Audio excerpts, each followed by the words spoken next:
This old man was planning on committing suicide. He was wearing a beautiful suit, applying lotion.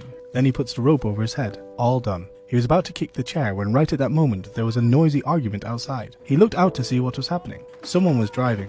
He got angry, running out to scold that person. Driving isn't allowed here. It turned out to be his new neighbor. He had to help the young man. The driver was way too dumb. He's reversed his trailer into the mailbox again. Our old man had to do it for him. He drove the trailer onto the drive very quickly. He got out of the car in a cool way, just to go home to kill himself. He hooked the rope around his neck again, but the neighbors gathered in front of the windows once more. There was also a little girl run up to it and look in. He quickly pulled the rope back for fear of terrifying the little girl. The suicide plan failed again. This is a Swedish film that hit the web in 2016. The Man Named Ove. The movie healed countless lonely hearts. If you feel frustrated about life, I highly recommend that you go and see this movie. The protagonist is a grumpy man, Ove. A few months ago his beloved wife passed away. What's more, he was recently fired from the company. No hope left for life, so he wanted to die. He was a typical Nord. Their nature is cold and persistent. No matter whoever greeted him, he only said one sentence: "Stop making noise." The following day, Ove became more cautious. So he drew the curtains, put the rope around him again, but only God knew, Ove did not have interest in anything anymore. But the doorbell rang. He opened the door in anger.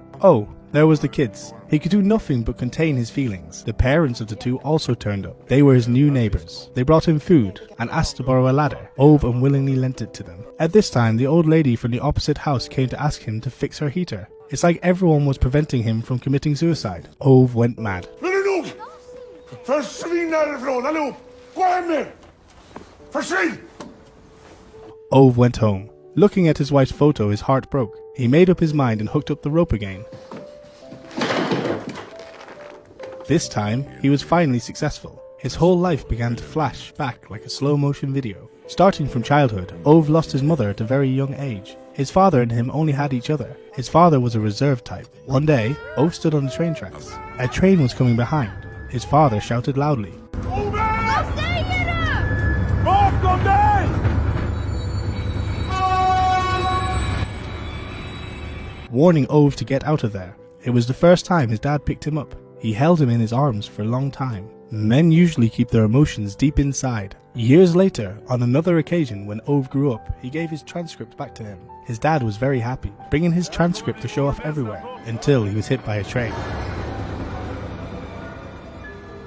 Life is a joke. After this, life continued to tease Ove. There was an officer. The guy burned Ove's house down because Ove did not move away. Ove had no place to go, and could only work part-time on the tracks. A train became his shelter.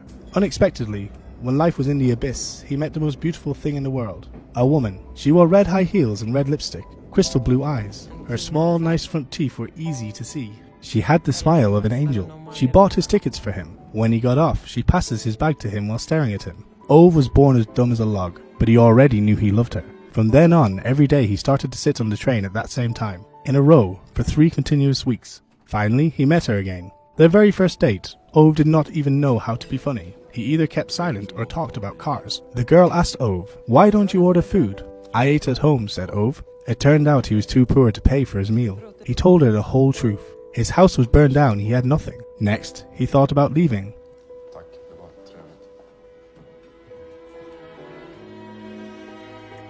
Suddenly, the girl kissed him. Ove understood. God sent an angel to him. Back to the present, his rope broke. Thwarted again. Ove decided to change his suicide method. He went to his neighbors to get some pipes, fixed a heater for her. Her man had a stroke. He was an old friend of Ove. Since there was no one around, Ove told him honest words. "The world is getting worse. People are getting worse. Fortunately, I am about to leave this world forever." Now the old woman came back and told him, "My husband can't move, but he knows everything." Ove was shocked, planning to leave, but an old friend pulled his pipes back. This is the holding action of a paralyzed person, full of consciousness. But Ove doesn't want to feel it. He returned home and began his 5th suicide attempt. 5th. Using the gas of a car, Ove whistled. It was going to work this time for sure. Since this was a private garage, no one would come to disturb. Ove closed his eyes again. But, after a while, somebody was knocking on the door of his garage. Ove burst out angrily. The neighbor's husband was injured. She asked for Ove to drive her and her 2 daughters to the hospital.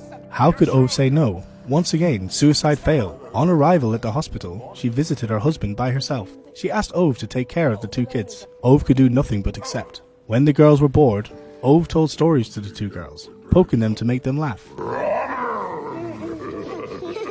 After going home, he meant to end his life quickly.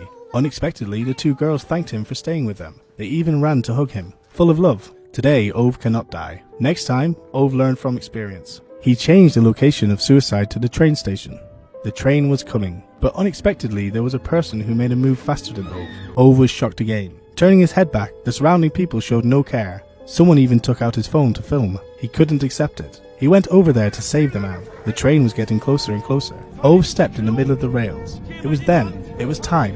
But then, suddenly, he saw himself as a child. He suddenly remembered his father. Dad often told him to stay away from the train, but his father died by that means. In the end, at that moment, Ove raised his hand. The suicide plan failed again. That day, going back home, he saw a woman with a dog throw a stone at a cat. He scolded the woman. "Hurt it again and I will teach your dog a lesson." The dog started barking, also intimidated. The woman was chased away. Ove also intimidated the cat. But when he got to the house, he couldn't help it. He prepared some food, intending to take it to the cat, but he couldn't find it anywhere. Over the next few days, the cat ran to hide at his door again. Ove and the neighbor brought him into the house, because the neighbor's daughter was allergic to cats, so only Ove could adopt it. As a result, not only could he not die yet, but there was also a cat. He went to his wife's grave. He said that. Ja, hon såg ut så här från början, så du ska inte tro att det är jag som har gjort något. But in fact, every day he held the cat back and forth, cooked him good food. One day he saw his neighbor struggling to learn to drive, so he offered to teach her instead. On the street, someone honked at her like crazy, making her cry. Ove jumped out of the car and gave the driver a lecture. Later she had to go out, so she asked Ove to take care of the two girls. Ove went back and forth indoors. Hearing the little girls say their dad couldn't install the dishwasher, he did it for the family without saying a word. At night, the cat also slept very close to him. There were more of these binding relationships. Ove seemed to have more hope, until one day, the neighbor advised him, "You can't just live like this." Ove was not angry yet. Encountering the man in a white shirt always provoked him. This guy was an official. Officials always take advantage of public interest for their own interests, treating everyone badly. He said that Ove was more cruel. "You were a troublesome bastard before. When your wife died, you immediately became a madman." Everyone saw only one side of Ove's pain. Ove collapsed. He stormed back in his house, locked himself in there. He wanted to commit suicide again. The 7th try, Ove decided to use a shotgun. He took out the gun. The cat was looking at him. All he could do was turn up the radio, not to frighten the cat. He also covered his room with a transparent film, so the cat can't come in and get blood on him. He pointed the gun at his chin, then aimed again at the head. Ove became angry.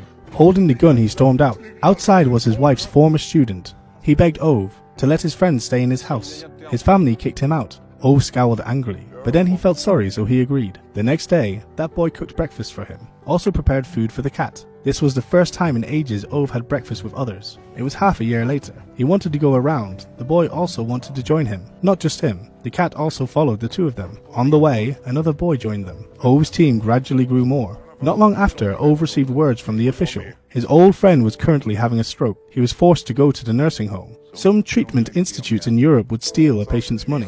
Ove went mad. Though there was a huge conflict between them, he could not let his friend be bullied. He decided to help. He started calling everywhere, wrote letters of all kinds, but nothing worked. Ove felt powerless. He almost gave up. At this point, the neighbor told him, "Why don't you seek help? No one can handle it all alone. It is like, you can't bear the pain of my wife's passing alone." Listening to this, Ove bowed. For the first time, he recounted painful memories in his heart. There was a year, to celebrate his wife's pregnancy, they decided to have a trip together. Very fun though it was, on the way home they had an accident. He saved his wife, but not the baby. His wife was paralyzed from the waist down, but his wife was very resilient. She began to try to study, hoping to become a teacher. At that time, schools did not accept people with disabilities. Ove went mad. He denounced them everywhere, always fighting for injustice until he could settle things on his own. His wife successfully became a teacher. She had to take a class of bad students, but his wife was a really good teacher.